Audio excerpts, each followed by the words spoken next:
Magandang araw Pilipinas, narito po ang latest weather today forecast. Update po muna tayo dun sa low pressure area na binabantayan natin sa loob ng ating area of responsibility. Ay tuluyan na po itong nalusaw, ngunit ito na nga pong easterlies o yung hangin galing sa karagatang Pasipiko ang nakakaapekto sa buong bansa. Maaari pa rin po itong magdala ng mga pag-ulan at mga kaulapan dito sa malaking bahagi ng Mindanao maging sa may Palawan ngayong araw.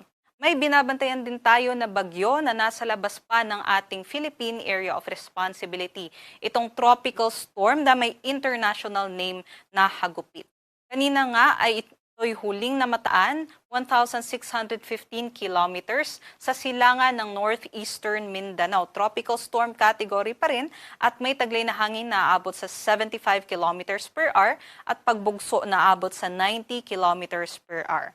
Sa kasalukuyan, kumikilos po ito pa west-northwestward sa bilis na 20 kilometers per hour.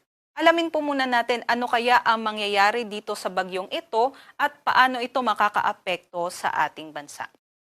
Base po sa ating latest forecast track and intensity, itong bagyo na nasa labas ng PAR ay mapapanatili ang kanyang west-northwestward movement. At pinakamataas po na category nitong bagyo ay hanggang tropical storm category lamang.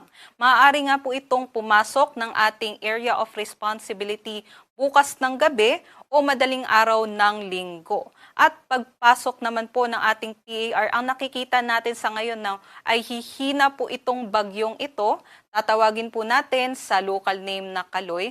Ngunit pagpasok nga dito sa may Philippine Sea, maaaring maging tropical depression category na lamang po ito o posible din po dahil hindi po favorable yung conditions dito, no? Maaaring maging low pressure area na lamang po ito. Ngunit magdadala pa rin po ito ng mga pag-ulan at maaari din pong magdala ng mga kaulapan dito po sa may eastern sections ng Visayas and Southern Luzon pagsapit po ng Lunes hanggang sa Martes. Ngayong araw dito po sa Luzon area, inaasahan natin yung mainit at maalinsangang panahon sa buong Luzon. Possible pa rin naman na magkaroon tayo ng mga isolated o yung mga panandaliang buhos ng ulan pagsapit po ng hapon hanggang sa gabi. Ito po yung mga agwat ng temperatura na inaasahan natin ngayong araw. Pinakamataas pa rin sa may Tuguegarao 25 to 39 degrees Celsius. Hanggang 36 degrees Celsius naman po tayo dito sa Metro Manila and then hanggang 33 degrees Celsius sa may Legazpi and Lawag. Sa Tagaytay, 22 to 32 degrees Celsius at sa Baguio naman, 18 to 26 degrees Celsius. Dumako po tayo dito sa Palawan, Visayas at Mindanao.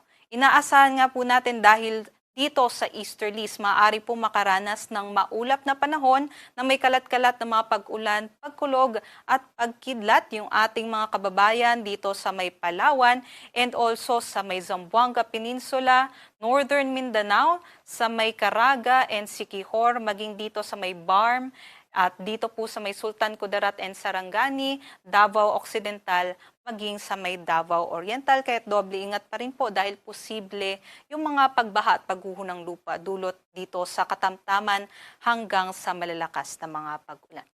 Ito po yung other parts naman po ng Visayas, inaasahan pa rin po natin yung mainit at maalinsangang panahon. Ito po yung ating mga agwat ng temperatura kung saan pinakamataas po sa may Davao, 26 to 34 degrees Celsius. Sumunod ang Tacloban, 26 to 33 degrees Celsius. Samantala dito sa may Zamboanga, Cebu, Iloilo, maging sa may Kalayaan Islands between 26 to 32 degrees Celsius naman po ang kanilang temperatura hanggang 31 degrees Celsius sa may Puerto Princesa at 25 to 30 degrees Celsius naman sa may Cagayan de Oro.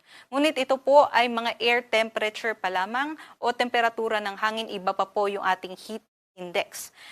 Para naman po sa kalagayan ng ating mga karagatan, wala naman po tayong gale warning na nakataas kaya't malaya din pong makakapaglayag yung ating mga kababayan.